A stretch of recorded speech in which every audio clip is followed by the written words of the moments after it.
Hello বন্ধুরা, আজকে আমি বানাবো শুকনো মটরশুঁটি আর পাতাকপি আলু দিয়ে একটা সুন্দর রেসিপি। তো দেখুন কিভাবে বানাই। প্রথমে মটরশুঁটিগুলোকে একটু লবণ দিয়ে প্রেসার কুকারে সিদ্ধ করে নিয়েছি। তো দেখুন কত সুন্দর গলে গেছে। তারপর আমি একটা কড়াই বসিয়ে দেব। কড়াইয়ের তেল গরম হয়ে গেলে আলুগুলোকে ভেজে নেব। ভালোভাবে লাল লাল করে ভাজা হয়ে গেলে আমি আলুগুলোকে তুলে নেব। তারপর আমি কড়াইতে আবার একটু তেল দিয়ে দেব।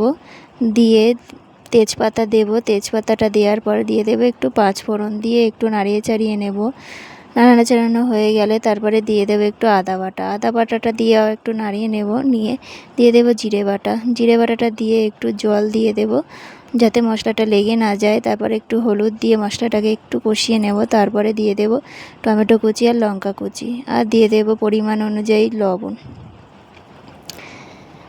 তো দিয়ে ভালোভাবে কষিয়ে নিলাম। তারপর দিয়ে দিলাম সিদ্ধ করা মটরশুঁটিগুলোকে, দিয়ে আরও ভালোভাবে আমি কষিয়ে নিলাম। কষানো হয়ে গেলে তারপরে দিয়ে দিলাম একটু শুকনো লঙ্কার গুঁড়ো, দিয়ে আরও একটু কষিয়ে নিলাম। তারপর দিয়ে দেব কুচানো পাতাকপিটা, দিয়ে ভালোভাবে নাড়িয়ে চাড়িয়ে নেব। নেওয়ার পর দিয়ে দেব আমি ভাজা আলুগুলোকে।